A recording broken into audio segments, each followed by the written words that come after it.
Um, so just a quick reminder about our plan for the day. So we're getting close to the end, but this is the Tech Talk panel. So we've got 6 speakers lined up here for you.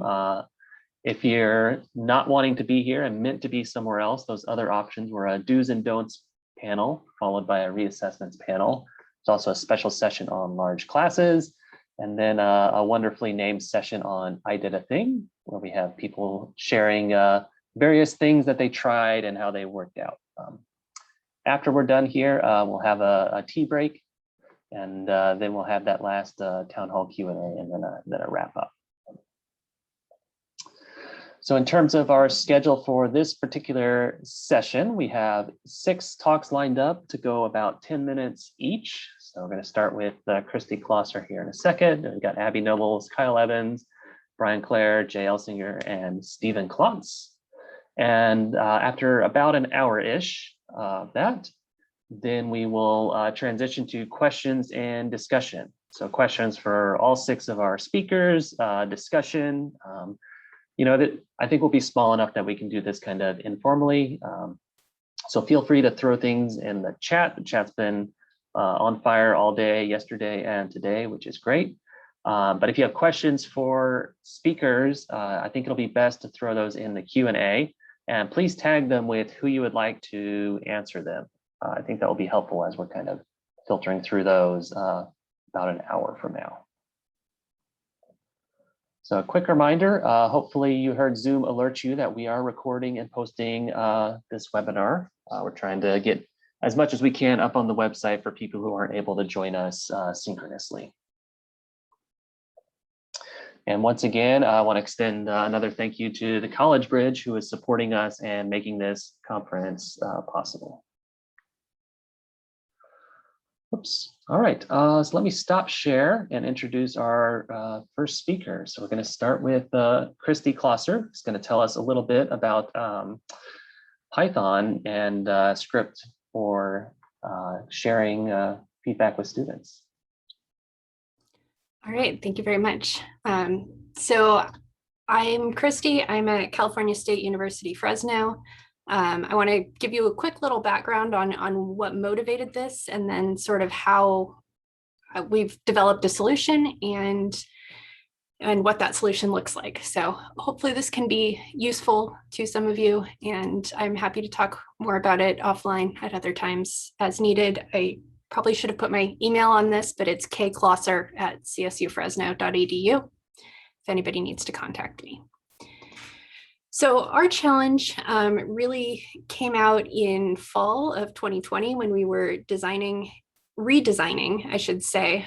So this is made possible with support from a couple of my colleagues, Morgan Hawker and Teresa Brooks, and there's no way I could have done this flipping and transition to mastery without them. Just for some context, I'm in chemistry. I teach a little bit of everything. I teach Gen Chem, Organic Chem, P-Chem. And so this was, I've done mastery grading in smaller classes, but really thinking about how to make this reasonable in a large class is part of what motivated this, this development. So in fall of 2020, we decided to make all the changes since we were going virtual and having to do it anyway. And so I'm going to be talking about the lecture portion of the course, which is separate from the lab part. So it's a large class. There's 3 to 4 sections with 140 students each. We don't have any TA support. So this is basically single faculty member for a reasonably large class.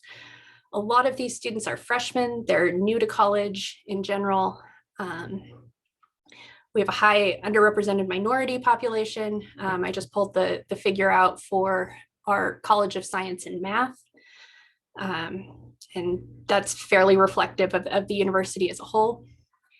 And so in order to really make this work, we had to think very carefully about what was going to be doable, how much we could automate. And one of the big concerns with doing so was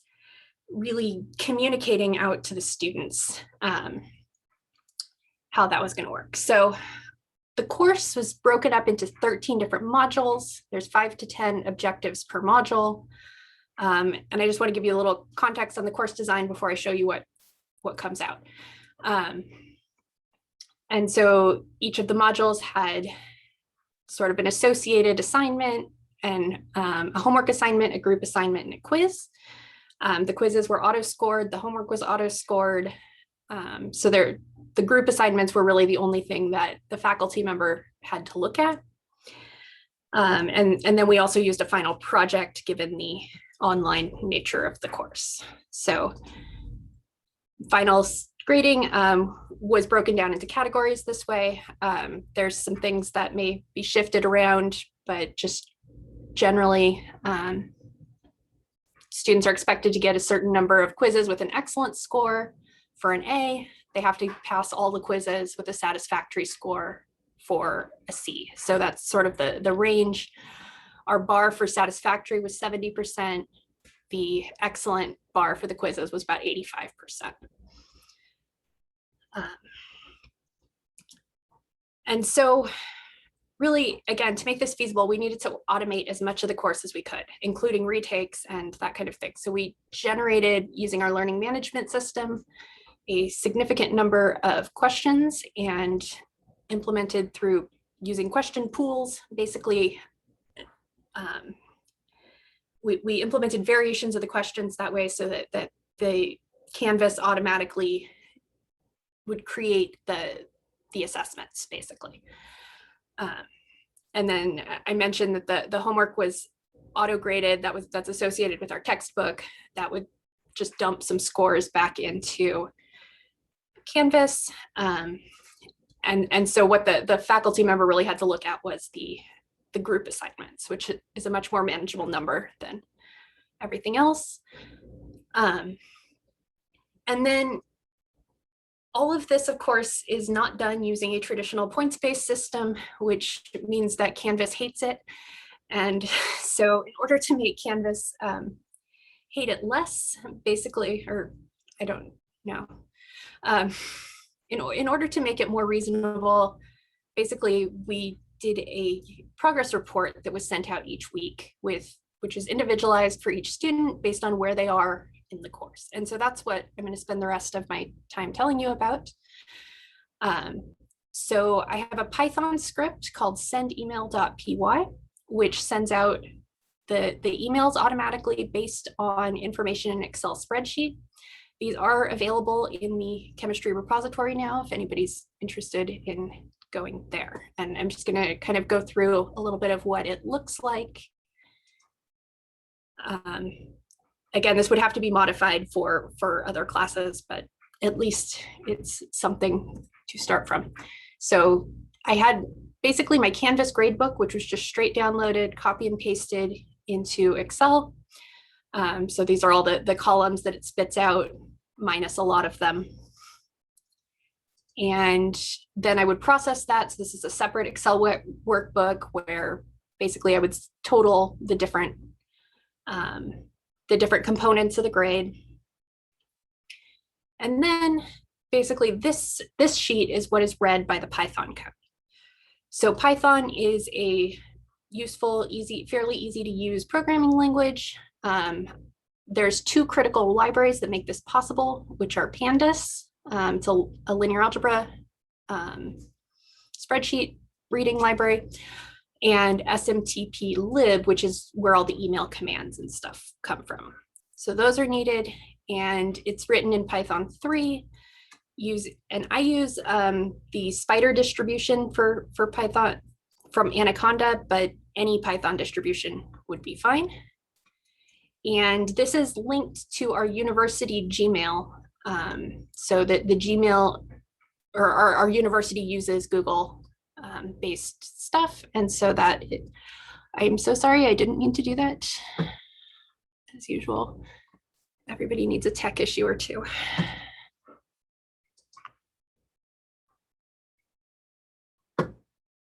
And my mouse is not working.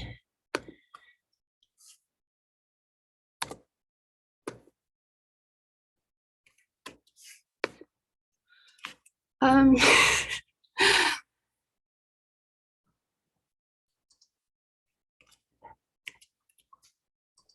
Good news is we have plenty of buffer time in this session. So okay, that's good.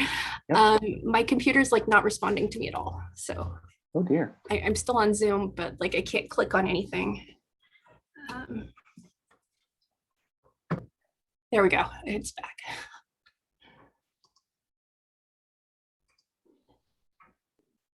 So now I can get back to where I was.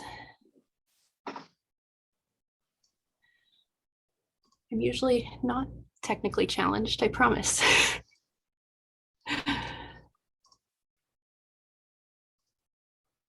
All right.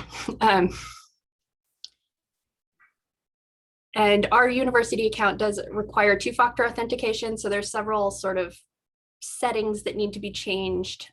This YouTube video that's linked here kind of goes through how to set up the Gmail side of things. I'm not talking about that, but it's not too bad to do, but there are definitely some settings that need to be put in to make that work.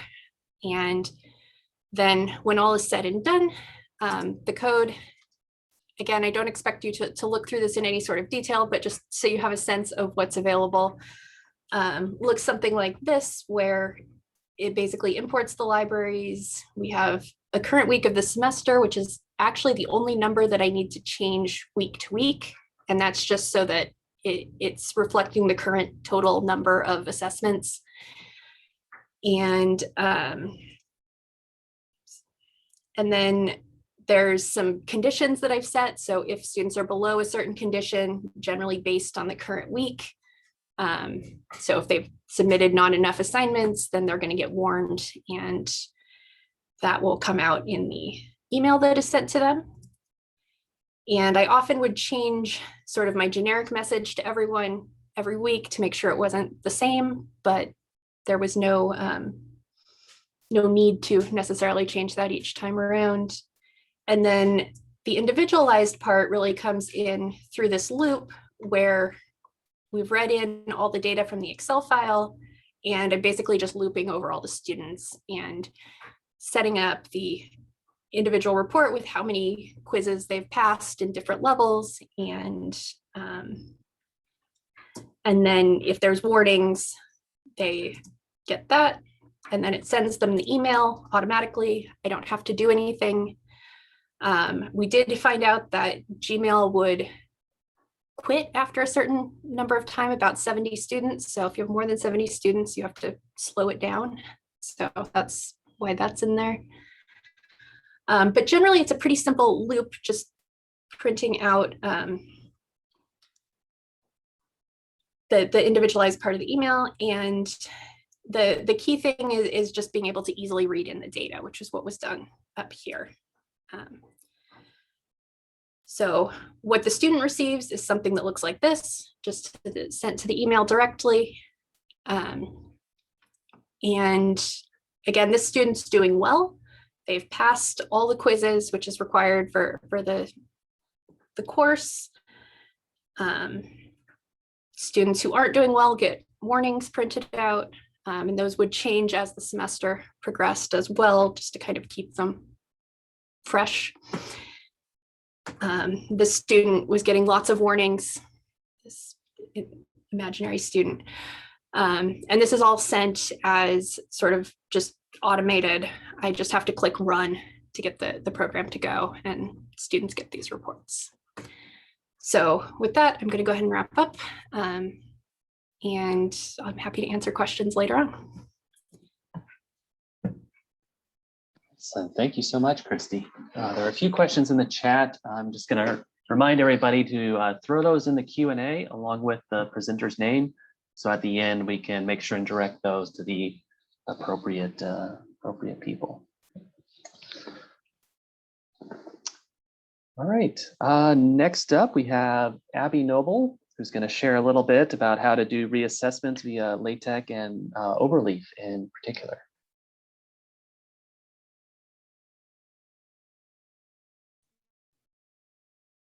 Hi, I'm Abby Noble, and I'm at Middle Georgia State. And like Drew said, I'm going to talk about, I said reassessments, but it's really assessments or reassessments. So let me share my screen and let me drop in the chat real quick.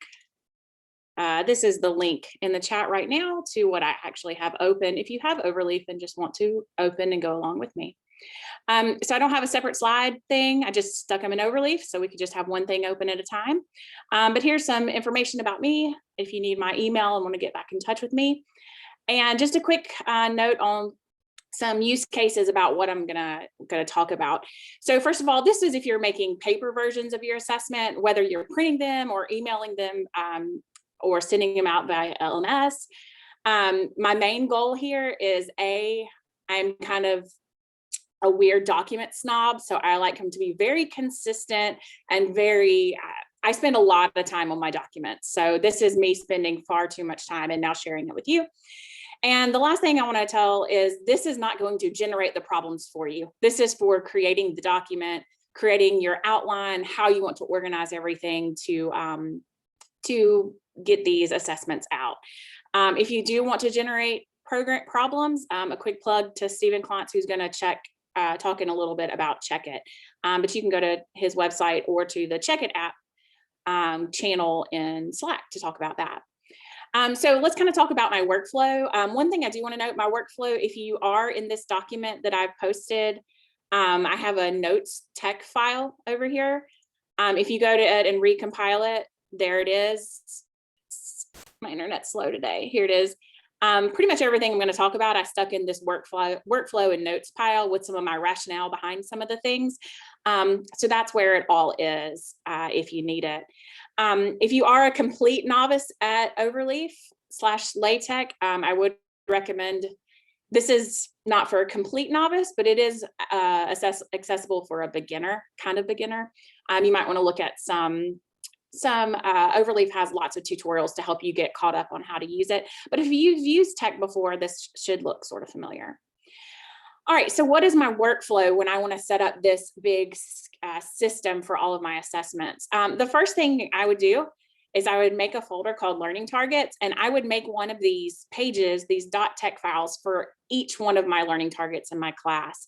So over here on the left, what I've done is I've created a little spot where, let me actually zoom in a little bit there. It has the name of my learning target and what I expect. And I'm going to do this for every one of my learning targets. And that way I can just easily pull it in anytime I need it in a document. I don't have to go back and copy paste or retype this from somewhere. I just have a set spot of where it exists. Once I have done that, I'm going to create my assessment. And so let's just say here's assessment 1 over on the left.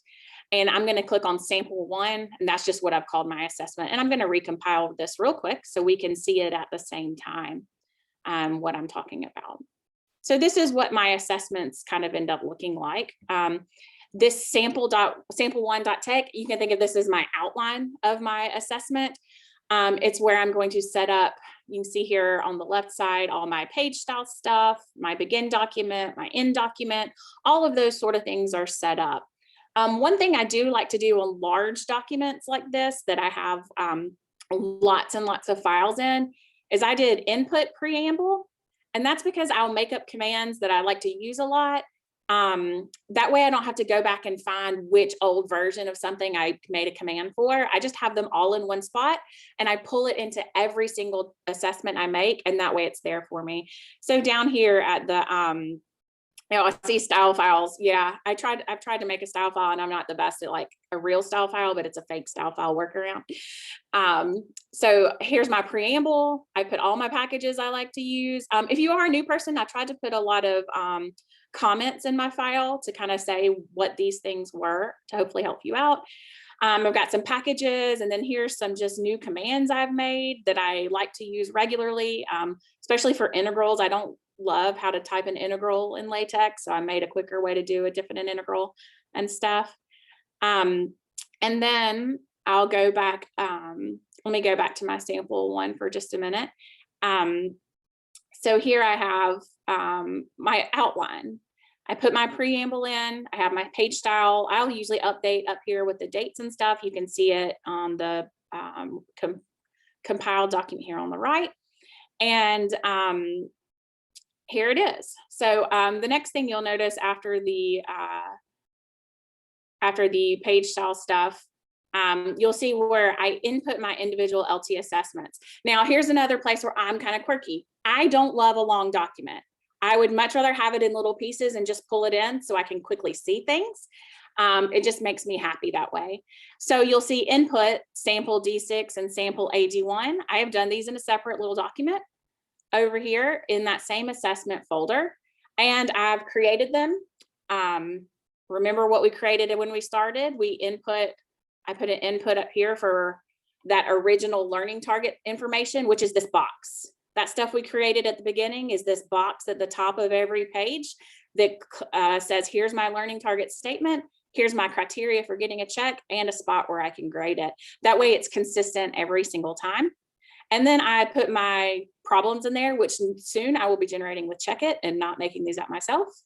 And then I also like to comment out my old ones so that I can just see what I've done before. And so these are old ones that I've done. I've just kind of left them there for history's sake. But once we go back to my sample, what it will do is these two pull in both of the assessments that I want on my big assessment, both of my learning targets.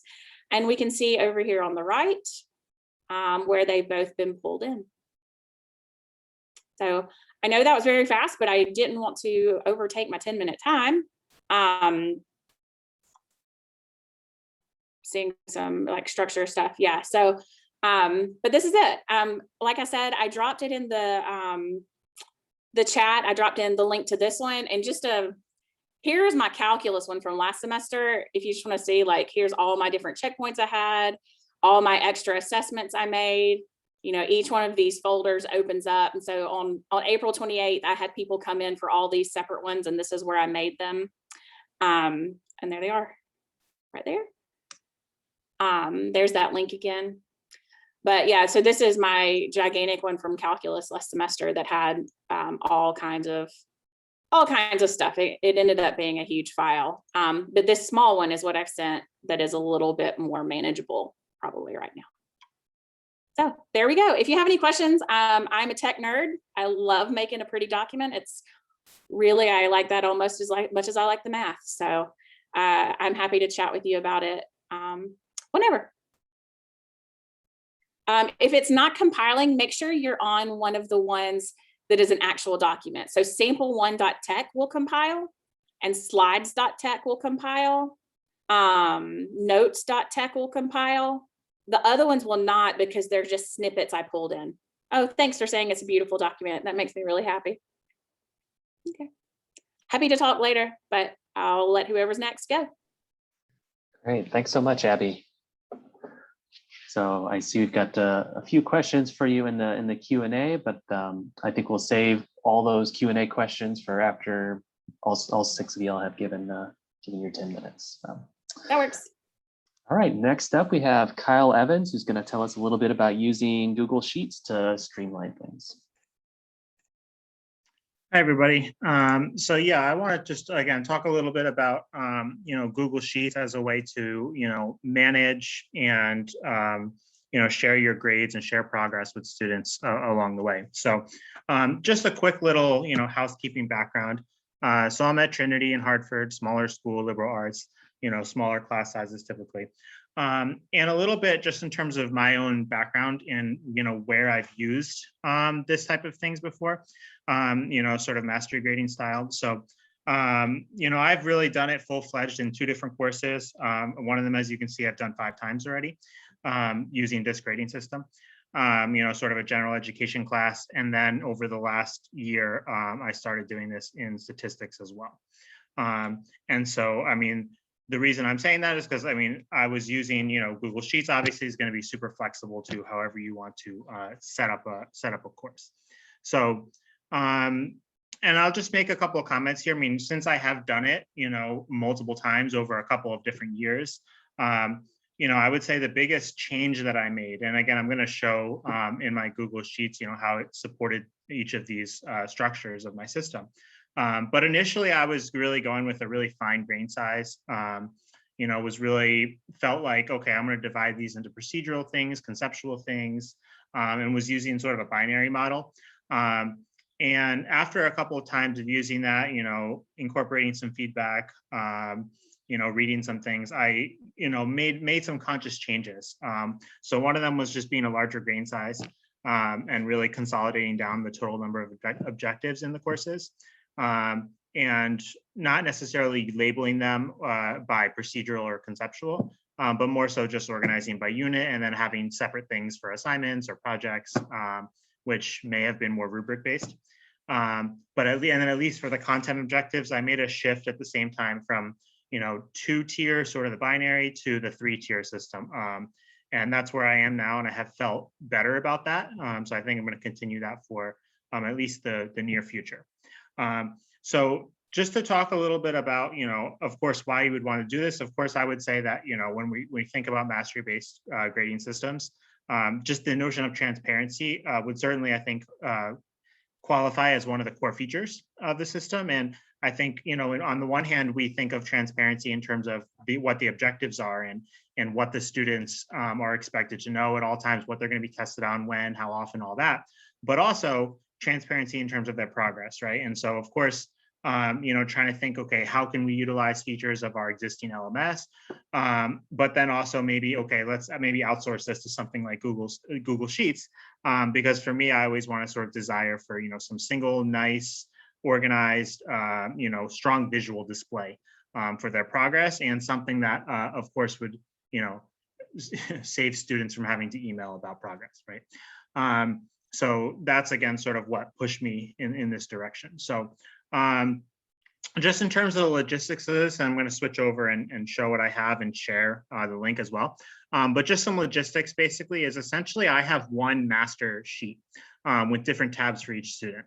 And then basically each of the tabs are also exist as a separate file that are automatically synced to the master file. And a comment I want to make about this, and maybe this has changed, but at least to my knowledge, this is a feature that distinguishes Google Sheets from Excel Online, for example, and this is something where, well, it's like, I mean, I like Google Sheets better anyway, but Excel Online is like my institution is, a Microsoft institution as opposed to Google. So I kind of have to outsource it to my personal email, but whatever.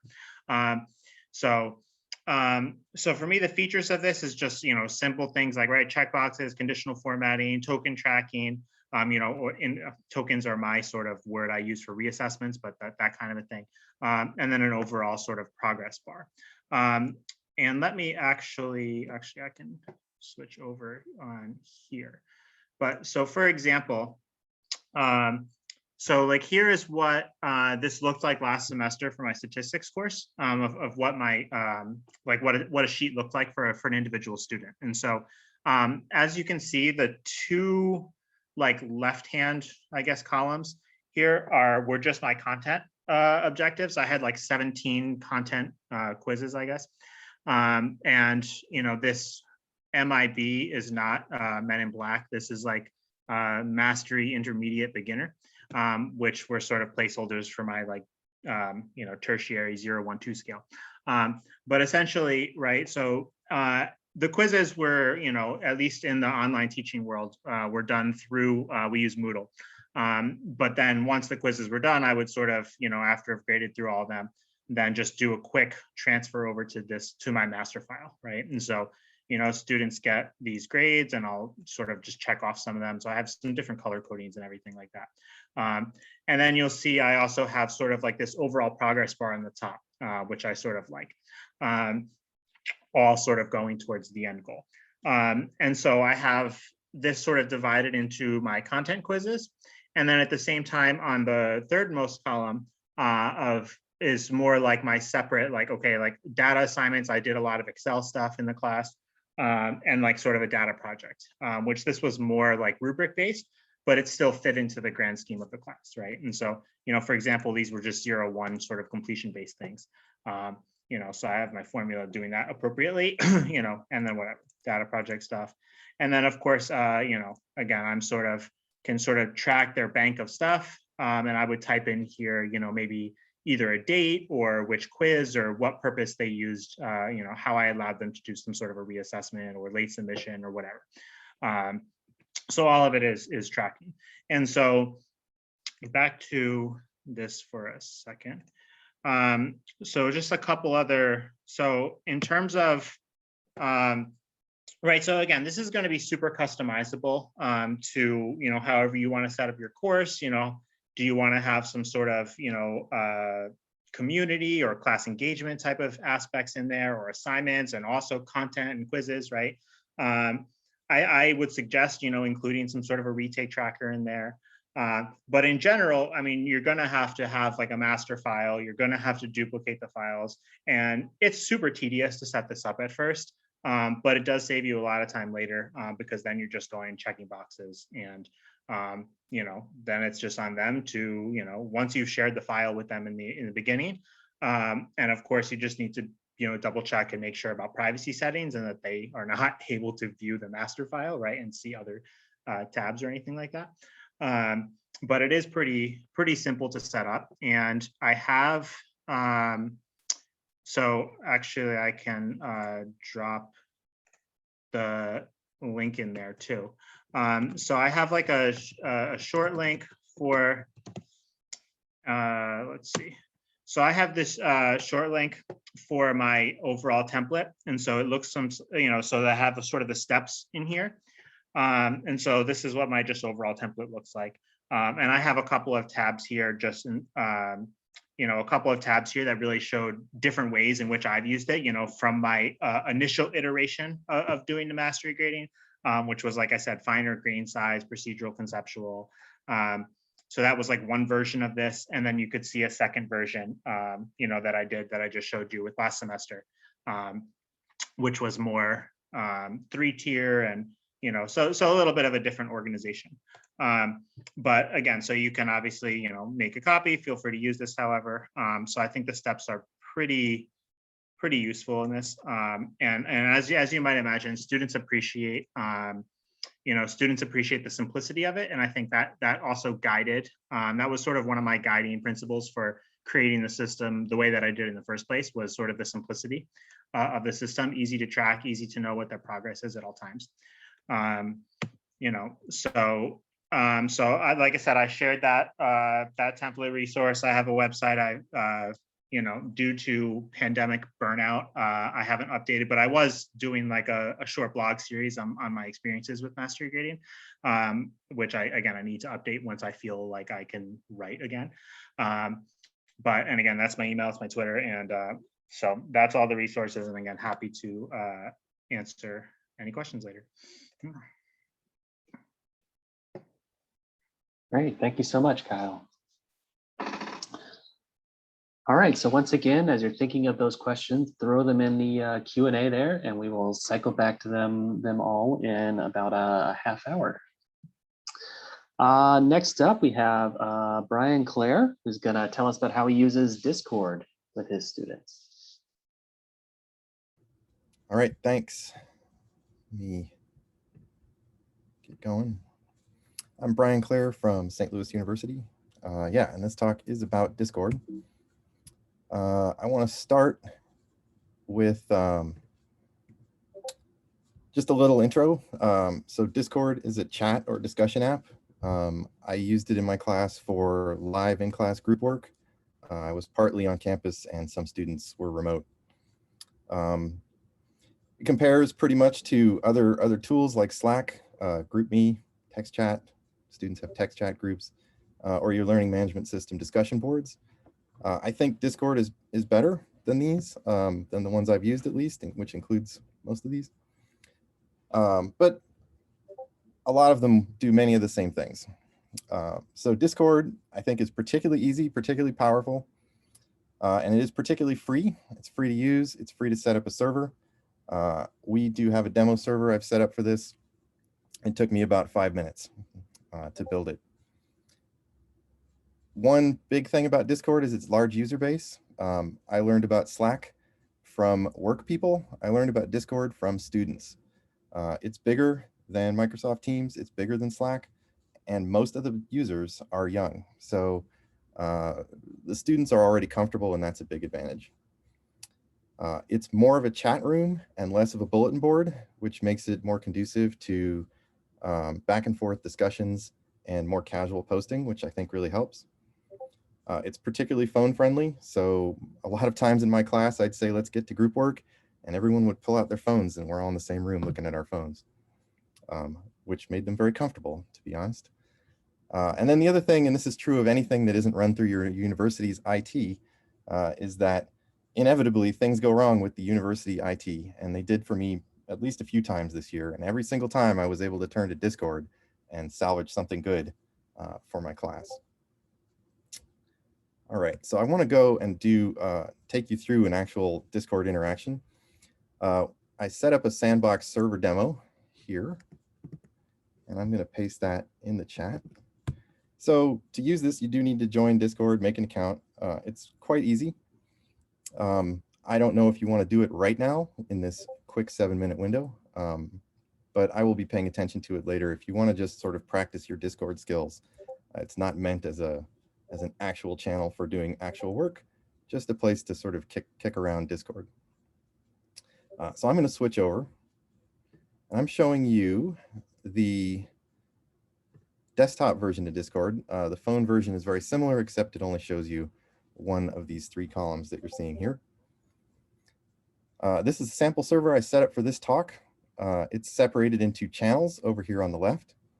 Right now we're looking at the welcome and rules channel, in which I pinned this message, which has some etiquette. In all my classes, I have something like this just to let people know that this is a working environment. I have an announcements channel.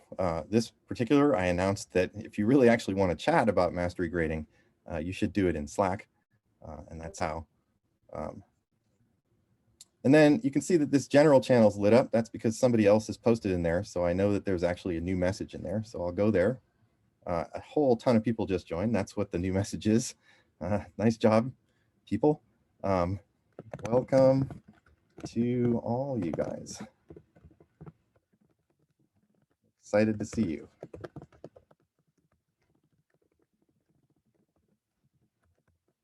Right, so I'm posting a message. I got some boldface going. That should turn into an emoji. And you can direct message people as well. If you look in this chat, this opened up a couple days ago. Robert Talbert jumped in right away and sent me a GIF of Tom Hanks, and I sent him back a shrimp. And then since then, I've had some good conversations with people. It seems like one unifying feature of this is that math teachers who have used Discord before have learned to do it by using Pokemon Go, which is actually how I got into this as well. It does have voice channels. I've done this now in 2 classes for 2 semesters, and not once has students had any interest in using the voice channels. They much prefer chat. That's their style. That's how they like to interact. Let me show you the setup for my calc course from fall 20. So I had an announcements channel. I didn't use it a whole lot. This was mainly for important messages that went to everybody.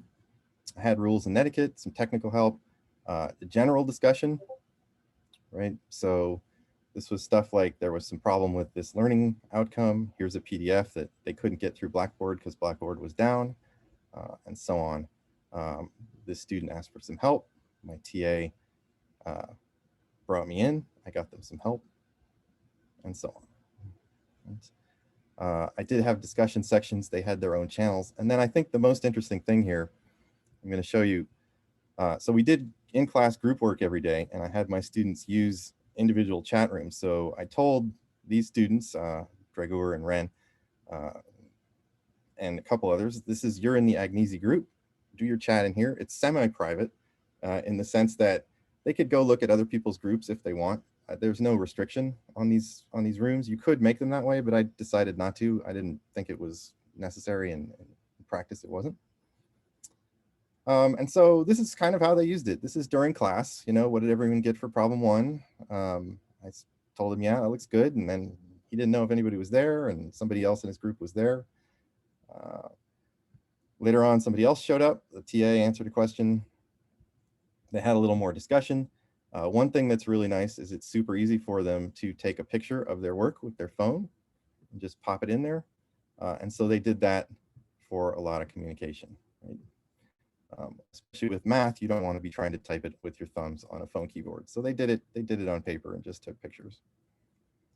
I want to show you just briefly, and I think I'm just about done here. Yeah, okay, let me just, this did serve for office hours for a lot of students who were more comfortable maybe talking to me in a chat situation. So here's a student that I ended up having a conversation with about how to do a particular problem. And it's nice because we can kind of go back and forth. This conversation probably took, I don't know, 5-10 minutes total. I was doing other things, but when they wrote, I'd answer back. And you can see it's a lot like office hours, right? They say something, I lead them on a little more. They say something, I lead them on. So that's a really fast view of Discord from the inside. Let me go back to this. I do want to tie this slightly to mastery grading. The one thing I did to make this tie into my course is I had a token economy in my class.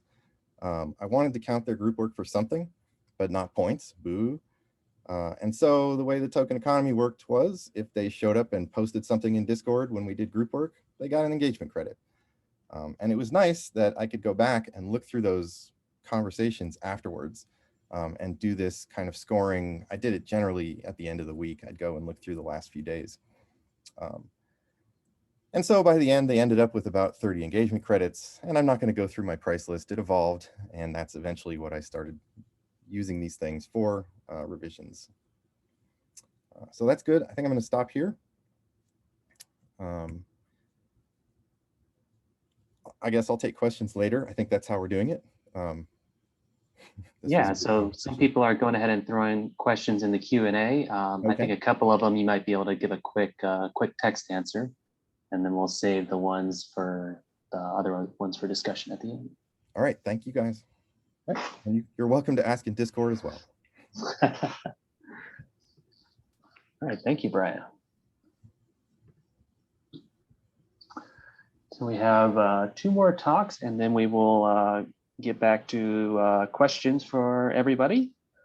So next up, we have Jay Elsinger.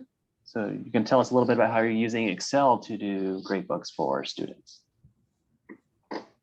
Yeah, thank you. Yeah, thank you for having me back here. Yes, I have a couple of things I wanted to share. I suppose some more lower tech ways to help students keep track of their progress throughout the course. I think one common complaint or comment from students is that at any time during the semester, it's difficult to know exactly where they stand or how their progress is to the A, because for a while, they're not at a D yet, and then for a little bit, they're at a D, and then towards the end of the semester, that's where the C's start coming in. So either students would have a conversation with me, I can clearly tell them, oh, you're doing fine, or I would have already reached out if they were really not doing fine. But I try to do a few things to let students know each week how they're doing in the course. So I have 2 things I'm going to show you. One is a grade book that I created for students, and actually it was I was inspired by Kyle's talk from last year. The progress bars I thought was really, really brilliant. So I modified an Excel sheet that also includes some progress bars. And then also I'll show you my grade book as well, which I modified from Drew. I think I got it from Drew Lewis initially. And then something else I also do is an email blast to students. I think we heard something about this before with a Perl script, but instead I use a mail merge with Word that links to an Excel file. Okay, so let me share my desktop. Okay, so you see that Excel file? Yeah, okay, so here I have, this is kind of the, kind of have a lot of stuff here. Every semester I kind of add a little more to it. But here's essentially the highest score that all the students have. So I guess in brief, the way I run the mastery grading here is every problem is worth up to 3 points. So 3 is mastery. Once they achieve that 3, then I let them take a second problem so they can actually get up to 6. So you see some 3s and you see some 6s there. And these are the different learning outcomes up top. And this is their highest score and all of that. I have a tab here specifically for inputting specific assessments. So here was a quiz where we had a couple problems, and here's the grades for everyone who took it. And then once that's filled in, I click this button here. It's a button macro, and it automatically updates this information here. I allow students to do corrections if there's something that is close enough. It's clearly understand the outcome, but there's something they could fix. I like to have students go back and adjust it. So here's the corrections students have. Just some information about how many problems were mastered once and twice. Information about homework, which I have in some other tabs here. Oh, and before I forget, let me throw in the chat. I have a Google Drive folder. There's one called Mastery Grading Conference with all of these materials in there. So if you'd like to either follow along or, and there's also, I recorded a video sometime in the past about like how to adjust the codes and things if you want to use it for your course. So feel free to reach out if you have any questions. But yeah, before I forget, let me throw that in the chat. So I have some other tabs for like homeworks and projects. So I just kind of copied that all here. So their total homework points. And then I have their grade breakdown based on 2 buckets. So I don't average the homework and the exams and quizzes. They stay separate. So I guess that's more of a, I forget which version of the mastery grading that is. So I have their homework points based on their exams and quizzes. And then their overall grade is the minimum of the 2. And this is what I ended up giving them. Then I have some other information here, which is kind of interesting too. The number of problems they took throughout the semester and the number of times they got a problem correct. And then the percent of mastery, which I think is kind of interesting to track as you go throughout the course. I also have down here on the bottom some graphs that let me know, how the students are mastering things throughout the course. I believe this is very towards the end. So you kind of see a bunch of A's over here and then sort of the B's and C's here, and then some students that maybe didn't pass. Then it's also interesting to look at the percent of mastery as well. So I guess this class had a lot of good students. What I found in general is that on average, students seem to get about 50% of the problems they try. It doesn't seem to matter if they sit down and do 16 problems or 6 problems. They seem to get about half. So I had some very good students in this class. Yeah, some great distribution information in there. Yeah, and that's my version here. So depending on the number of students that you have, you can go into this button macro and adjust the code. I have a video file in there, so I guess I won't spend too much time going into that. But I'll show you the other file that I use. And this is the one I adopted from Kyle's idea in the Google Sheets. So they input their scores for individual problems here. And their homework scores go here. I just either have maybe some turn-in homework or project, and then their online homework score. So the way you adjust this to different courses is I just change the numbers here for points from the exams versus points from the homework, and then everything else adjusts. So as they fill in the points over here, they'll see the progress bars completing for the different letter grades. So you put some points in here, you can see it moving there on the right. I hope that's super helpful for students to see, oh, they're making progress towards the next letter grade. And then similarly here, as they do some homework, the progress bar on the bottom for the homework increases. And I hope that also helps them see that you need both before you get the whole letter grade. So I really enjoy this idea about the progress bars. I thought it was really cool. You can see the overall grade change down here. And I also like, by the way, I was talking to someone else about not having the F there. So I always change it to say not a D yet. Because in the first month of the semester, they haven't gone through 60% of the material yet.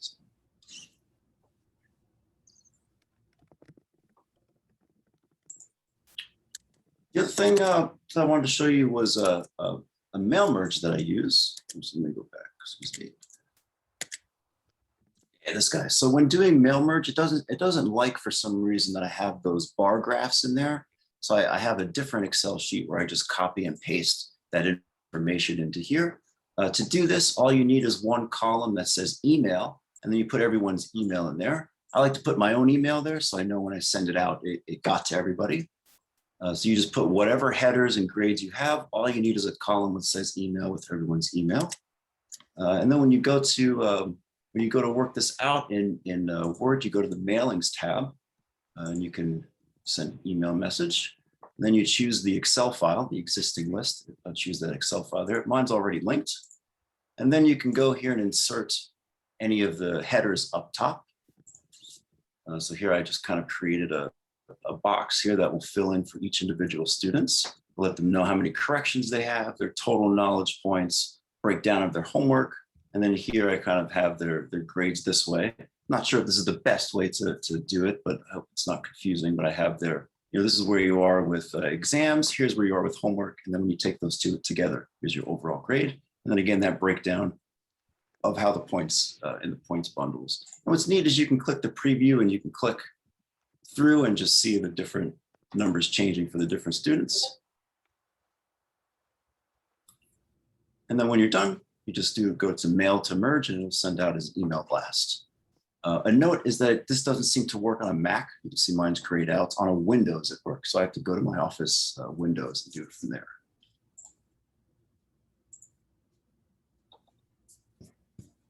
So what I do is around the first quiz. Around the first quiz or so, I'll show students the Excel gradebook, how to use it. Most students use it, I find, but some students don't. They're either a little confused on how to use it or they just don't want to use it. So for those students, how do they keep track? So roughly each week, I'll send out that email blast that has all their points and their grades.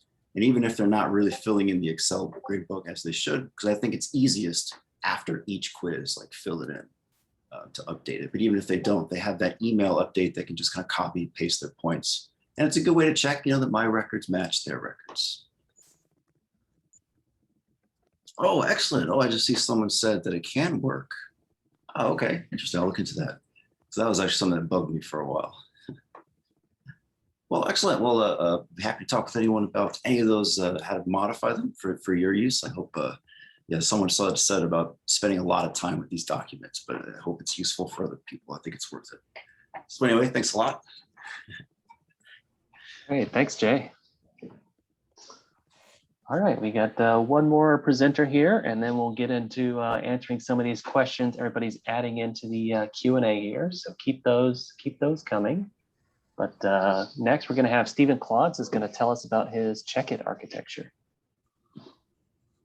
All right, hey folks, let me get the screen pulled up. I've posted a couple of links in chat, and then if you want to, we have a Slack channel. We started that up at last year's conference, and that's linked to in the conference channel if you want to check that out.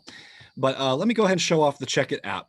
So Check-It has existed in some form for my personal use for a couple years now, but I really wanted to make this a platform that could be used by a community of authors and instructors. What it is a ecosystem for writing and sharing exercises, outcomes-based exercises. I almost said math exercises, but I want to stop myself because I really want this to be a general STEM platform. Although right now mathematics is the focus or where the energy is at. Right now we have two publicly available banks for differential equations and linear algebra. And the way it works is each bank has several learning outcomes defined. Each learning outcome has an exercise that is intended to assess that outcome, but it's randomized. So you can go through and see the various different versions for each different outcome. And of course, the answers are generated as well.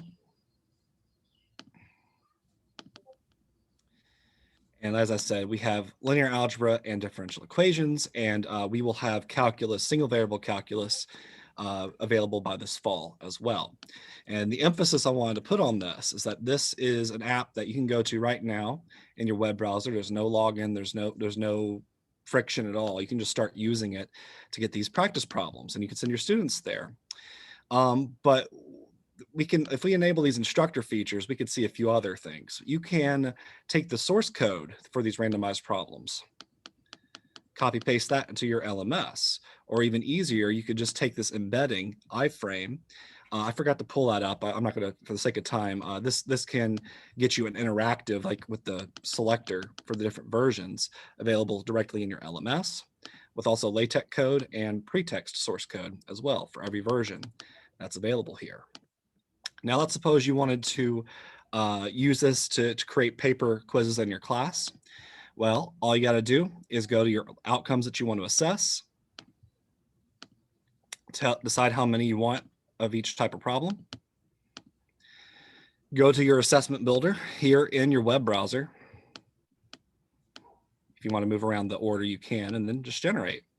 And now you can regenerate and make as many versions as you want for your assessment. And this is kind of the big problem I wanted to solve. Was I was writing lots of assessments for doing mastery grading. I was tired of coming up with new problems off the top of my head. So I thought, well, it's easier if we just write a program to do it. And then you can export this, this LaTeX code's right up here. You can copy it to your clipboard, or you can directly open it in Overleaf. I already did that previously to save a little bit of time of that booting up. It'll open automatically if you're logged into Overleaf, otherwise you got to log in to use their service. The other thing that's really nice is that you go through, someone's gone through the effort, I should say. You don't have to write your own random problems. These are things that the community is providing to you, DiffyQ, linear algebra, and by this fall, single variable calculus. And let's suppose you don't want to use paper quizzes. I'm not going back to paper quizzes. I'm going to stick with my Canvas quizzes here in the fall after this year of experimentation. And yes, you can export these to your Canvas LMS. You can export these to your detailed Brightspace LMS, and we're working on Moodle. I'm very hopeful, optimistic, I should even say, that we'll have Moodle support by this fall as well. So my goal was, this is supposed to be something that I really want folks that don't consider themselves tech people to still be able to take advantage of. So you can just go to checkit.clonce.org and you can do everything I just showed you.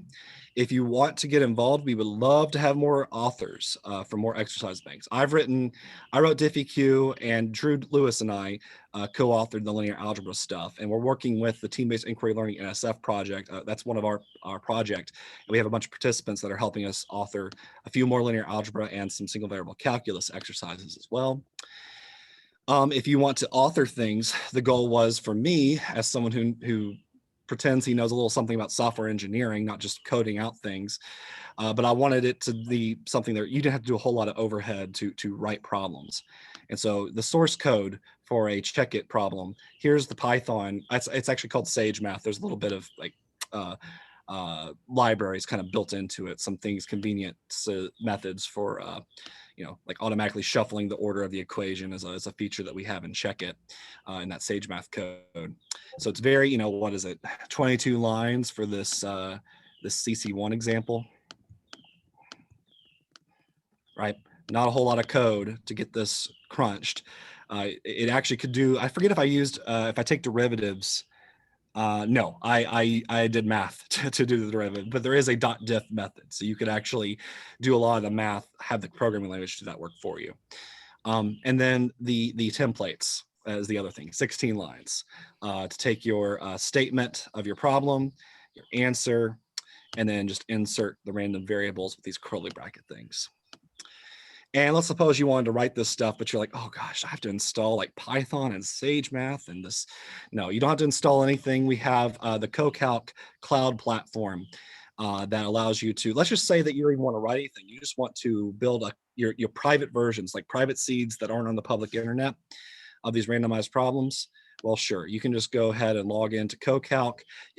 Actually, you don't have to log into CoCalc. There is a free level of service. I could that you don't have to make an account for, you don't have to pay anything for, but you can get to this dashboard and you can generate as many random versions of each exercise as you would like, which has all the source code here available to you. And then you can click this build bank files thing. I won't do that because it'll take a few beats, but that'll get you the uploads for your Canvas and your detailed Brightspace. Moodle soon, hopefully. And yeah, and this is also the environment. We had a workshop this past week, Monday through Wednesday. We had a couple dozen math faculty hang out with us at some point throughout that workshop, and we are making some fairly good progress towards that single variable calculus bank that I will make sure that we have available to folks to use in the fall. So that's really all I guess I want to say. And if you have questions, you can ask questions. Please hang out with us in the Checkit-app channel of Slack. And yeah, thanks for your interest. Great, thanks, Stephen. So now we managed to, wow, right on time. We got back on that schedule, leaving us 45 minutes for questions and answers. So keep things coming in the chat. I'm going to kind of go through the Q&A thing here and do a little moderated discussion with questions for all of our panelists. So I think I want to start with Joshua Bowman's question here. It was kind of directed to Brian, but maybe for everybody else might have thoughts on this as well, about the benefits of the Zoom chat as a back channel during our pandemic teaching, and maybe using Discord as a way to keep that going in the after times. So Brian, do you want to take a stab at that first? Yeah, sure. I mean, my classes were in person with students in a room, but Zoomed for the students who were like quarantined or decided to sleep in. And we did use Discord as a back channel during class. Yeah, I thought it worked great. I'm going to keep doing it when it's fully live. It's maybe hard to keep an eye on while you're actually like delivering material, right? Because you have to be checking something else, but that's true of the Zoom chat as well. Yeah, the students talk to each other. They ask questions. I had a learning assistant during the class who was paying attention to it. So sometimes he'd do back channel questions as well. But yeah, it made a great thing. And because it's not like Zoom in that it's got channels, it's a little easier for them to thread conversations. So yeah, I mean, I'm gonna keep doing it. I thought it was terrific. And every time I have to use Zoom chat, it makes me sad because of how limited it is. Yeah, I see Candace just pointed out in the Zoom chat that the Zoom chat disappears after the meeting, but the Discord sticks around, right? So you have this record. Did any of our other panelists want to comment on preserving back channel-like communications in the future? I guess I'll mention that I really enjoyed Zoom as office hours. I think it introduced some conveniences, I think, that the in-person ones don't. So I was planning to continue that.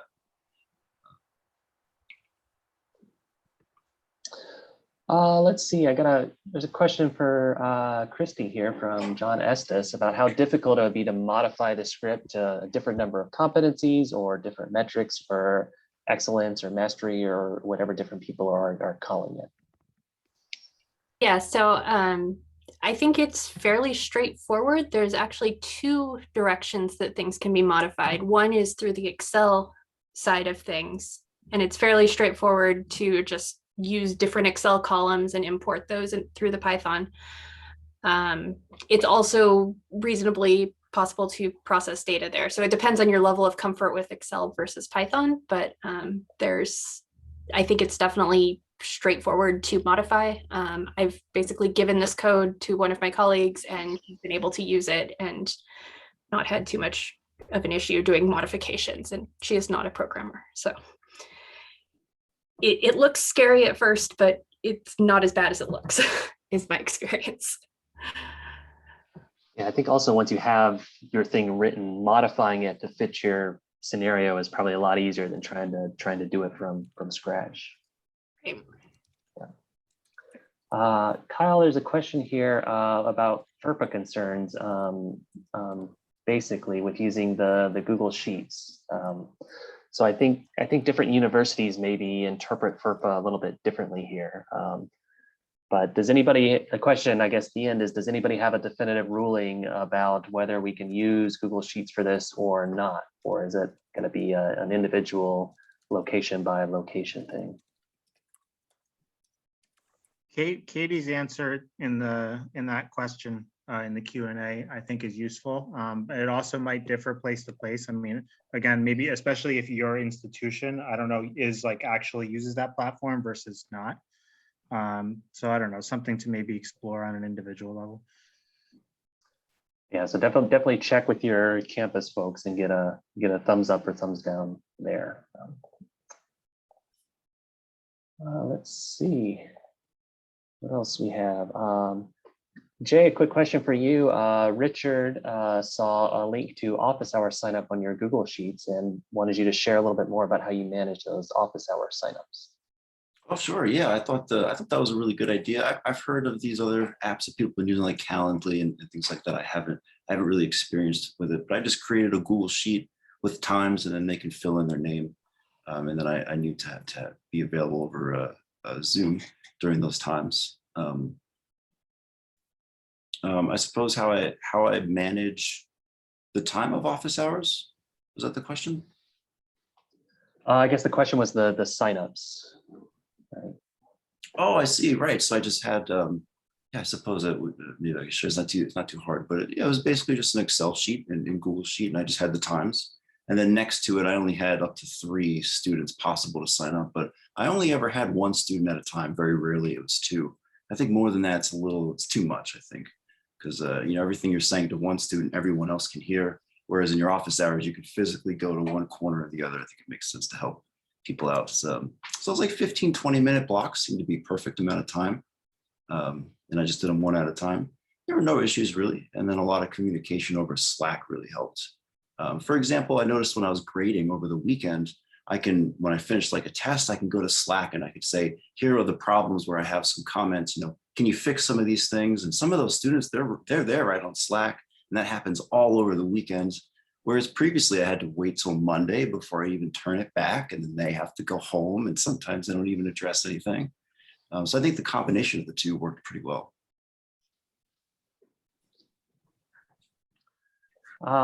Stephen, there's a question from Christopher Drupieski.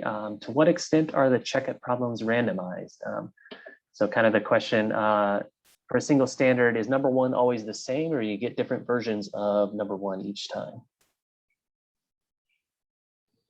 Sure, let me reshare my screen just a second. That might be more instructive. So the Check-It public viewer, the website that's open to the public, every time you go to version 1, version 2, version 3, it's the same. This is on purpose. This is so you can, link a particular problem to your students and say, here's a good problem to practice, right? However, when you export to your favorite LMS, you can choose to build these same public ones, which is probably not what you want to do. You can create a randomized private version. And so what you'll notice in Canvas, actually, yes, I just can't see it because of my own screen, is there are these seeds, number between 1,000 and 9,999, that, that version 1050 is the same every time, but you're not producing all, almost 10,000 of them. You're choosing to produce 300 of them, which are chosen at random. And then your LMS, whether it's Canvas or D2L, will pick from that question pool at random. The student won't know the seed number, and it'll basically be pretty random.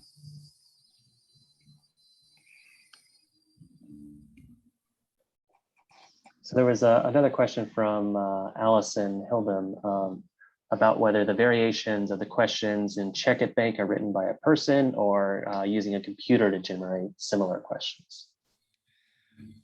Right. So maybe I'll share my screen again. So the human, has to write 2 things: the template and I've clicked away from it since then, but maybe I can go back to it if I. There it is. So you have this code that defines what actually changes from problem to problem, a random ODE, and then we compute its solution, the IVP solution, and the initial value, for instance. And then the random parts are the ones in curly braces, here, here, and here. That's what can change from problem to problem. You can have a lot more randomization than just changing out the numbers in a problem. We have folks writing word problems where you flip a coin at the very beginning of the generator that chooses which scenario. Do you have a ladder sliding in your related rates problem, or do you have, I picked a terrible example because I haven't taught Cal 1 long enough for related rates examples, but you get the idea. Your only limits your imagination. I'm trying to provide some convenient stuff down the road that will make doing the randomization a little bit nicer in the future. For more than just shuffling the numbers.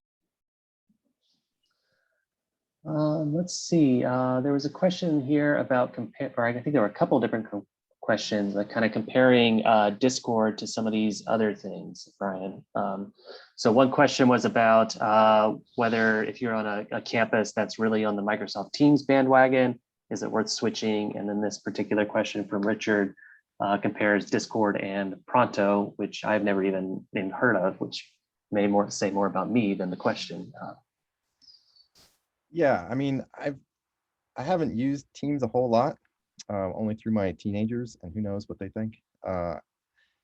I've used Slack and Discord, and they're roughly equivalent in functionality. Although I do think Discord is more fluid and lighter weight for this kind of a thing. But anything that's behind your university's learning management system means that students probably have to go through two-factor login every couple of days. And it also, it's not something they're used to conversing in, right? In a comfortable way. So I think having this sort of outside channel was really helpful in getting them to open up with each other and to just feel less pressure composing posts. You know, especially versus like a learning management system discussion board where you really have to think and write carefully what you're going to put there. Here, they're kind of free to goof around. And I think that was the big help, really, was that it was so lightweight and easy for them. The fact that they use it already is the big selling point. And I don't think that's true of Microsoft Teams, right? I think they use that for school and that's all. And maybe that's a boundary that you want to set. We've talked about boundaries in the chat, right? If you do something that's behind your university system, then they understand that that's not part of their personal life. And maybe they don't bother you at 9 at night on a Friday. On the other hand, you know, it helped them open up. It really, I felt, was their natural language. They still send messages in Teams at 2 a.m. Yeah. With my schedule, I actually really like the students who send me messages at 2 a.m. It's those 8 a.m. people I couldn't handle. I'm sure there's a way to keep the notifications off, right? So that I can read the 2 a.m. messages when I wake up and do those at 8 a.m., right? Yeah, I think, you know, like any of these systems, you know, when there's been a question asked and whether you answer it or not is up to you, and it'll wait around. Although, you know, we did have an anecdote in the chat about, you know, students actually going to the department chair and saying, I can see through Discord that my instructor is online, because it does have an online status thing, and that they actually complain that his instructor is online. So I don't know what to do about that. I mean, that didn't happen to me. I hope that's not what students would do, but that'd be rough, right? All right, Abby, I think you answered most of the questions specifically for you with the text box, but I want to ask you to re-answer one of them out loud because I think other people may have this question and didn't see the answer. So I think at least among mathematicians, of which there are many of us, we're all very comfortable with LaTeX, but not necessarily all of us use Overleaf. So if we really like your setup, but we don't want to get on the Overleaf bandwagon just yet, how can we do that using whatever LaTeX setup we're already using? Okay, so I like Overleaf. That's my preferred one because it's easily portable between home and work. But if you aren't a fan of Overleaf, you can just download the entire project to your own tech distribution, whatever you use, and just use it as a project there. You need to be careful and read your documentation about, you know, making sure it's all in the right folder so that it's looking at the right spot for everything, because it is multiple files coming together instead of just one big file. I know a lot of us, when we start tech, we have one file and we put everything in it. So you'd have to be careful about your folders and making sure you're doing that the right way. But yeah, it's just tech, so it'll work with anything. I just like Overleaf.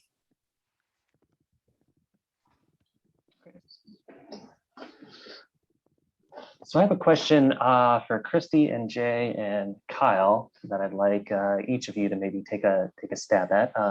So y'all each presented kind of three different ways of getting progress back to students, right? So Christy, you talked about using your Python script to get it back to them. Jay used the mail merge, and Kyle using the Google Sheets.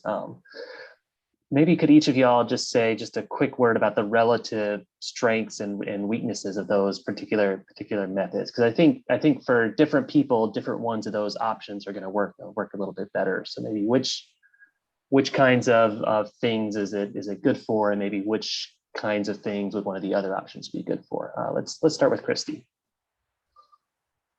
Okay, so I will preface this by saying that Outlook hates me. So I try and avoid anything that Outlook ever thinks about is part of it. But also I really like the control that I have with Python. So for me, the Python solution is nice just because it gives you so much flexibility. It does require some background knowledge if you want to do significant modification. But it does, it gives you the more flexible of the options, in my opinion. And I've so far just stuck to very basic plain text email, but I could make that into HTML format and do some other fancy stuff if I so desired. So there's flexibility there. It's maybe a little less intuitive than some of the other options. So that would probably be the main drawback. Jay, what do you think about your mail merge approach? Well, that's certainly a very easy thing. I think probably the easiest thing that I do, because it doesn't really require that the students know anything or do anything. They just receive this email. And they just need to know like how to see the numbers in it or how to interpret it, or just to make sure how to read it, which is something that I explained to them.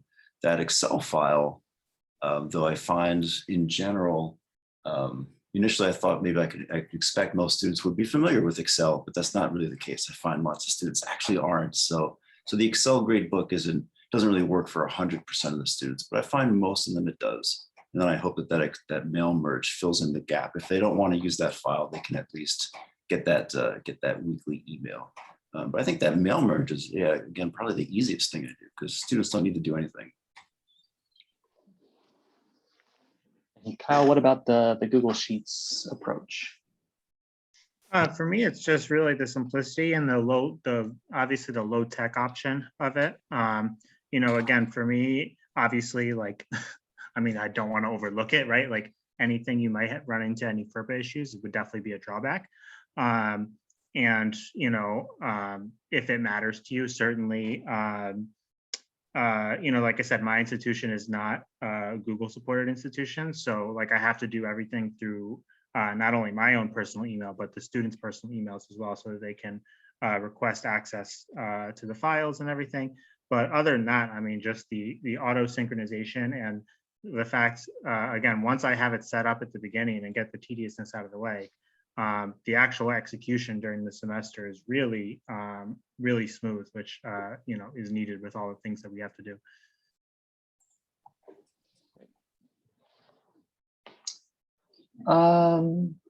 Let's see, Stephen, there's another question about Check It here from Eva Curry. How does it compare to WebWork? So for those of you who aren't familiar, WebWork is another homework system that's very popular among mathematicians and I think a little bit among physicists. Yeah, so WebWork, and I always have to give this disclaimer that I've never actually worked directly with WebWork myself, but I know a lot of the folks like the developers and who work with WebWork. WebWork is focused on creating an entire ecosystem, basically a whole homework system, the open source answer to my math lab. For it would be the quick answer to this. It's focused on a lot on computer checking of things, which I'm super skeptical of, and certainly in terms of measuring student learning, right? There are some really there are some interesting WebWork problems out there in terms of also just how they're checked and how useful they are. My goal with Check It was to give authors a way to write problems that can then go out to various different endpoints. One thing someone asked in chat is, could Check It be exported to WebWork? And to which I was like, actually, yeah, I've thought about doing that. That's something, if it's something you're interested in, definitely let me know, because if a lot of people are asking for it.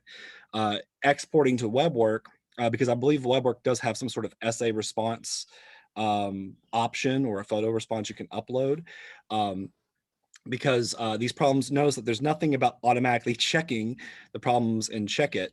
That's not what the check is for. The check is all about checking student understanding and making it as efficient as possible for instructors to get random problems to pose to their students. Yeah, definitely Check It is not the entire ecosystem. It's built to plug into your ecosystem or to very quickly produce paper quizzes, as you saw, using export to LaTeX or Overleaf.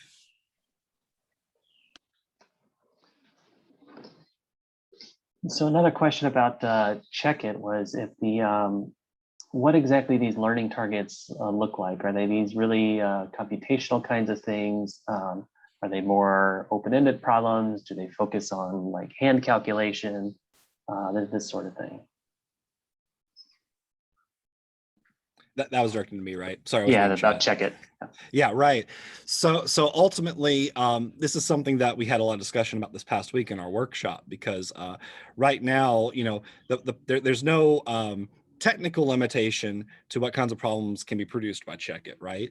So then certainly if you wanted to write your own private bake, you could write it however you want. And I have a lot of problems that I've written offline that I don't think are production ready to be shared with others, that especially have done a lot of, word problems, application problems.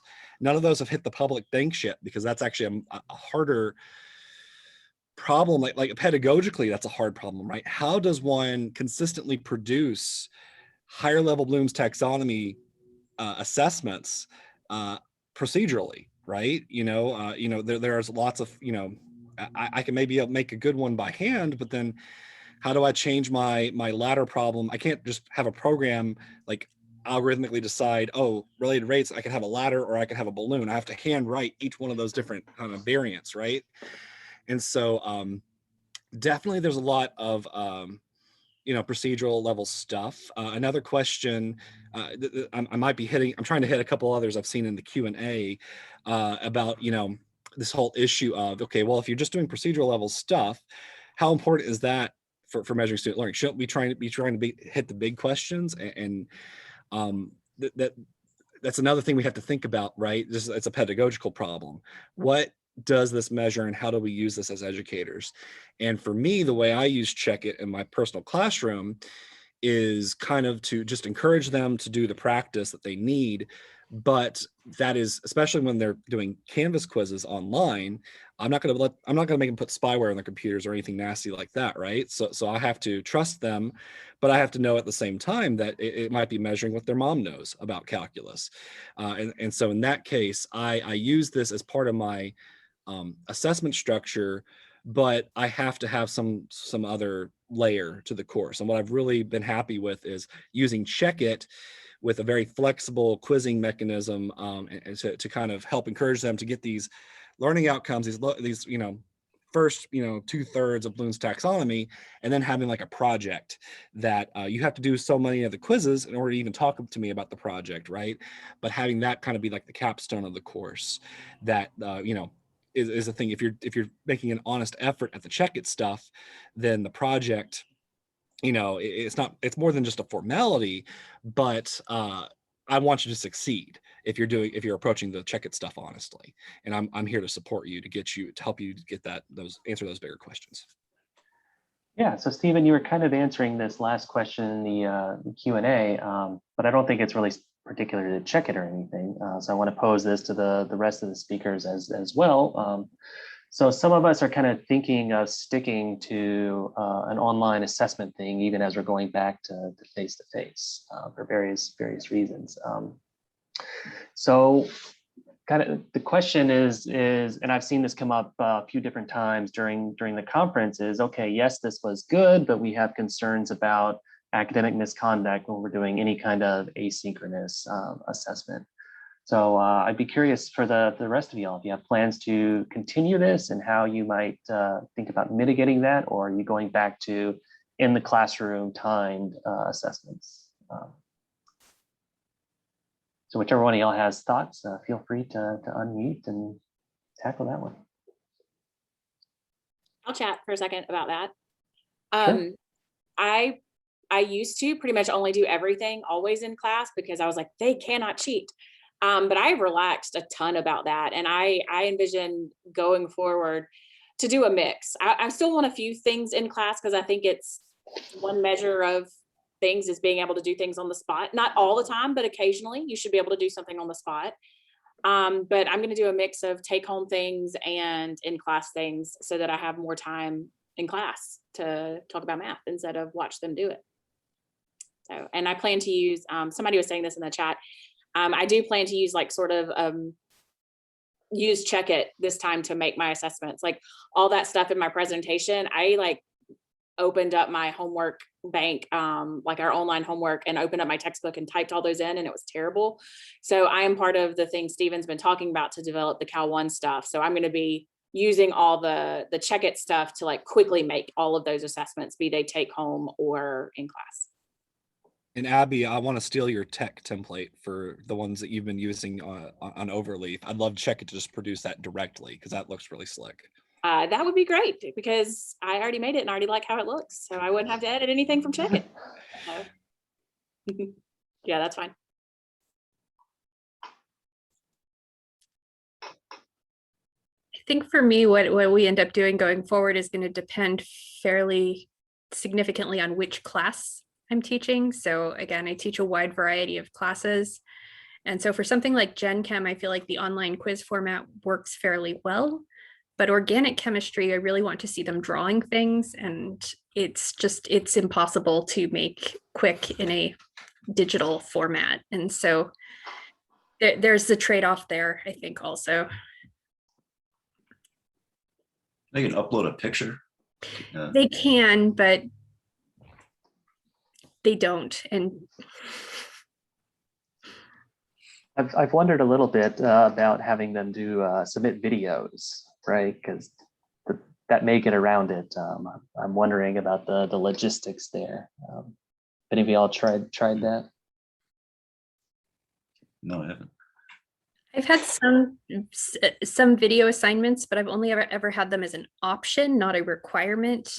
And generally it's okay, but some students have a really hard time being concise. And so then I have a 20-minute video that I don't want to watch. And I usually end up skimming and it just feels wrong. So I've been hesitant to require anything video for sure. Yeah.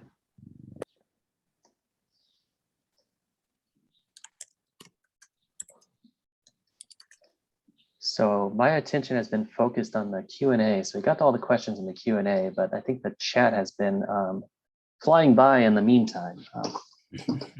So if there are questions that got lost in the chat that we didn't get answered, or additional questions that we've thought of, either throw those in the Q&A, or if you use the raise hand feature, I think Owen will be able to unmute you and you could ask out loud if you have a question you want to ask that way. We've got about 15 minutes left here before our coffee break or tea break is scheduled to start.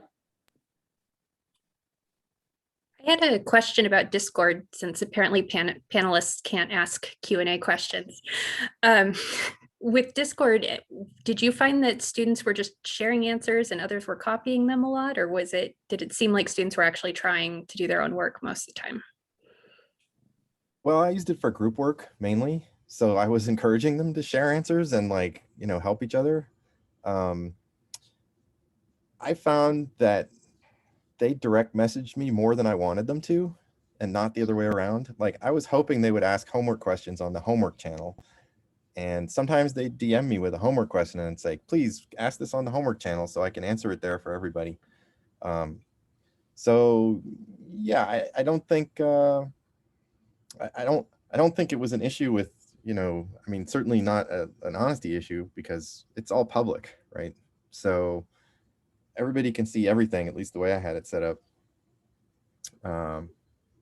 So yeah, they weren't gonna try and do that during a timed assessment, because I could see it.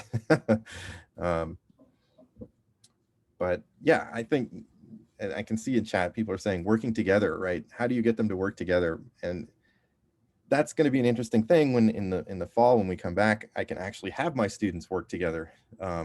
but this was the killer reason I wanted to use it in last fall was I knew I was in a room.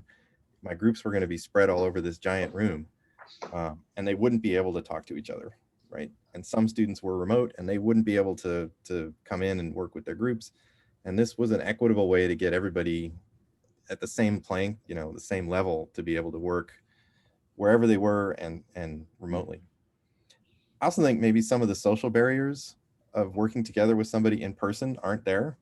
You know, if you're nervous about the cute girl, or maybe, you know, you're wondering about the Muslim with the hijab in your group, that didn't, you know, those issues are sort of subsumed in a text chat like this.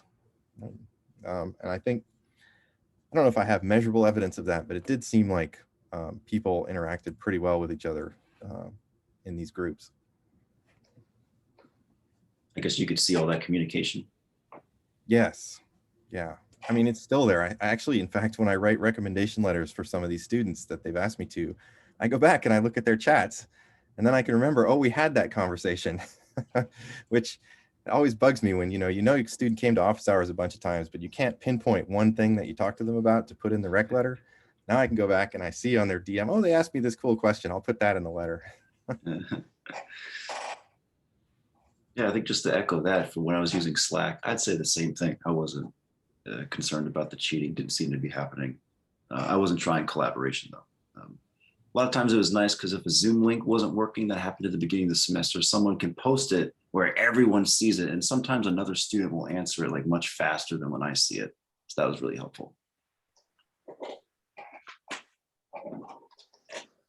Stephen, there's one more question about Check It, or maybe the question's about photomath here. So photomath is rampant at Allison Hilden is asking this question at her university. Any chance that Check It could implement a notice for problems with suspicious solutions in photomath? So Check It's not collecting student information ever, because I didn't want to touch FERPA with a 10-foot pole, right? One of the design decisions going into this was I didn't want to recreate web work. I didn't want to recreate anything that collects the problems. So that said, I mean, sort of on this related topic, photomath and also like Chegg and other things, right, that students are using to avoid learning and demonstrating their own understanding. One thing that we're doing sort of in this for the Chegg side of things is we're going to add a feature that when you export to your LMS, it'll add a little identifier so that you know that it was you in your bank and not some other instructor's bank. So if you know, you see something on Chegg that you know has my first order differential equation on it, it'll have a little code on it, so you'll know if it was one of your students who, unless they they could always edit out the screenshot. There's only so much you can do. They could rewrite the problem on paper to post that photo. For some reason they don't. So as far as photomath is concerned, I'm not sure how I would. So the onus is on the person, the platform collecting the submissions, and part of me is also not super interested in the time sink of getting into this arms race with the students who are trying not to do the right thing, and focusing on how can we help the students that are doing the right things. And so I really think that it's really up to Canvas and D2L that really should be doing all of this, like watermarking and stuff, like if that's what we need to be doing. But that's kind of where my head's at with this currently. Yeah, I guess to add to that a little bit, Stephen, if we're asking students to do things that can be solved by photomath, maybe we need to rethink what exactly we're asking them to do. Right? And this is getting into my philosophy. I've done all this work to try and create this platform to create this, or at least, hopefully you would think it's a slick way to write and generate randomized math problems. But now that photomath can, at the same time, has been developed to solve those algorithmically, we got procedurally generated problems, procedurally generated solutions. What are we measuring? And this is kind of looping back around to where I'm like, I want to assume students are working in good faith, but we need to have some layer beyond that's doing more than just, can you be a slower version of photomath? Yeah, it's kind of, I was asking about the video assessments earlier, right? That's maybe one way, but I think Christy made a good point about not requiring it. I think that's going to be an ongoing conversation we're all going to be having as we are shifting back to in-person classes and maybe in-person assessments and things going forward. I, for one, am looking forward to all the extra class time I'm going to have now that I'm no longer doing 15 minutes a day of quizzing. And giving students an unlimited amount, well, not unlimited, but a much more flexible amount of time to think carefully about their submissions.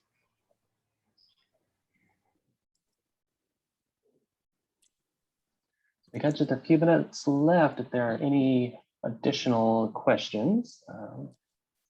I see in the chat, Christina found something called Otis, which has gradebooks for mastery grading, and asked, has anybody used Otis? Does anybody know about this? It's new to me.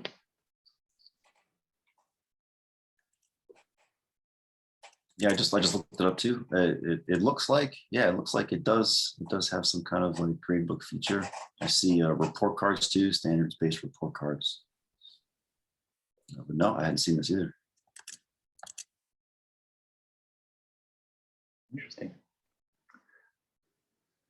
So Christina, if you use it, I think we would love to see a quick little tech talk on this next year at the next next conference.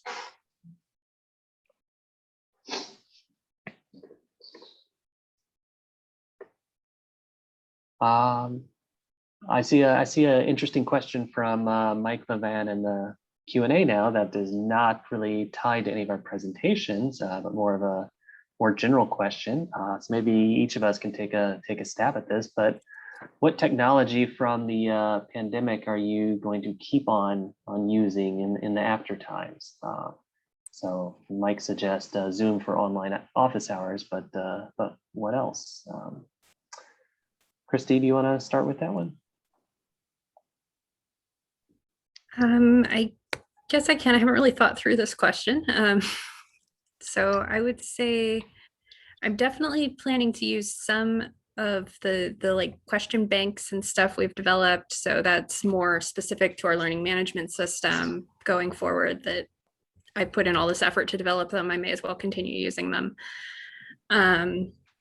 And I'm probably also going to be doing some Zoom office hours. I was actually doing that before the pandemic started. I was one of those weird early adopters that didn't realize we were going to have a pandemic in our future. So I was having evening office hours that way, which I think students appreciated generally. So I will probably keep doing that. Yeah, I don't know other than that though yet. Sure. Abby, you want to stab at that? I plan to keep using Microsoft Teams. That's what my university has a license for us and for the whole university. So students have free access to that. I plan to keep using it, but I'm going to try to push to them, like Brian was saying, like talk in the channel, not just to me. But I like the quick chat version of chatting with my students. And I'm going to keep online office hours, even though I'm going to be back in the classroom for the most part. I imagine just having Teams up on the side during my in-person, they can pop in either way, through the door or through Teams. And another thing that I discovered during the pandemic that I loved was Desmos activities. And I saw somebody just say that in the chat. I love Desmos activities, and I would use those in calculus. It was just like your prep before class to kind of get your feet wet on the material. And so I see myself to continue using Desmos, possibly with some team-based inquiry learning here in the fall, maybe so.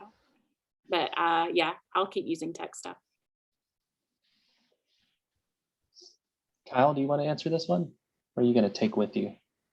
I definitely agree with having at least some of the office hours on Zoom. And I mean, I would say, I mean, beyond that, I think we've definitely all been more aware of all the different platforms that we all use, you know, for different purposes, whether it's, you know, like these reading apps like people are talking about, or social-based apps. And I think it's one of those things where I'm going to continue to think about case by case, depending on, depending on the nature of the class that I'm teaching, and which one of these that I think, at the end of the day, it comes down to using things that I think is beneficial to learning, right? So continue to evaluate on case by case, and grateful that we're more aware of all the things out there.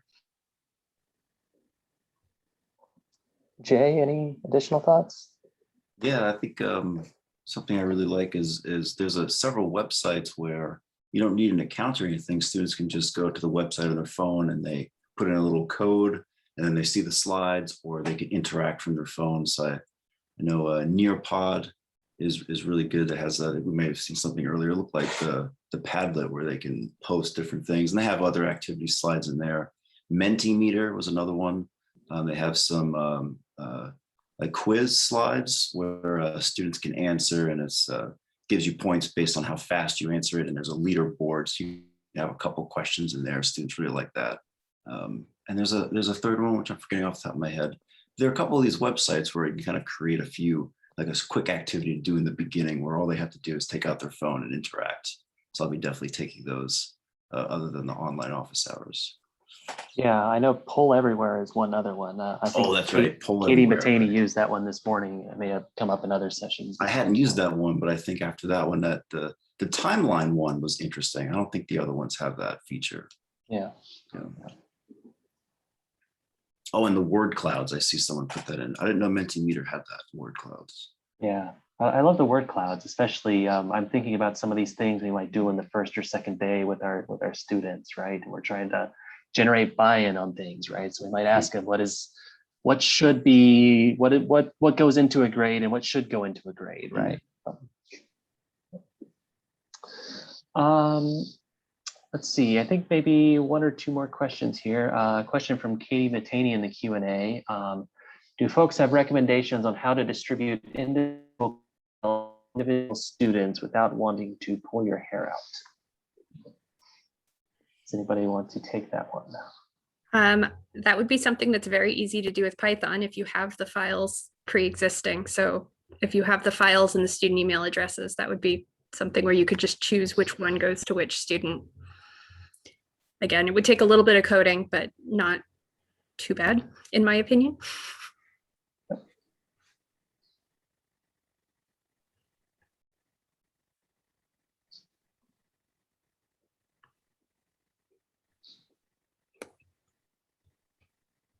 So Katie, maybe you can type in the chat real quick. Was that question, was that more for like online or in class kinds of things?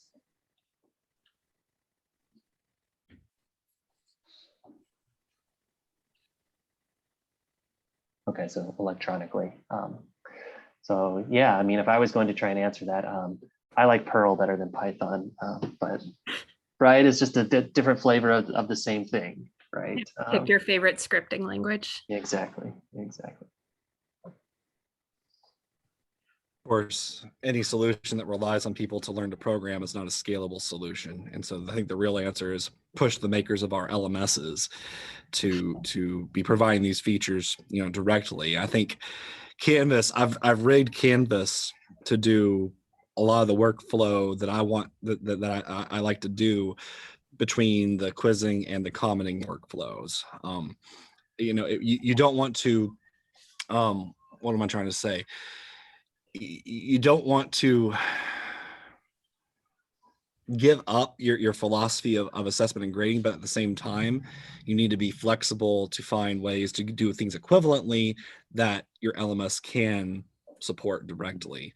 And then, we can all help each other to help, provide documentation on how to rig these LMSs up to do the things we want them to do.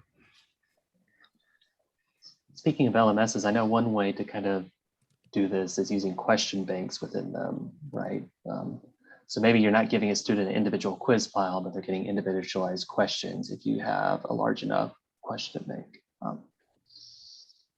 Which is, of course, is what the Check It app will generate for you automatically if you're able to do so automatically. And ultimately, hopefully, we'll get a bunch of banks out there so folks can pick and choose. A non-programmer's opinion, I can handle a mail merge. and you might could do a mail merge that sends them all their files at the same time. Just like, all right, assessment's open. I click the button for the mail merge. Less coding there.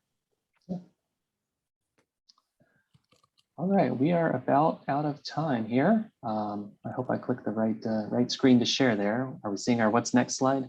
Yeah. Okay. So we have a quick break for coffee or tea until 4:30 Eastern. And then we will have a town hall Q&A session to try and put a cap on the conference and try and wrap things up. So we've been collecting the questions that y'all are putting in the help desk channel over on the Slack to answer there. And then I think we'll be able to use the Q&A feature as well during that.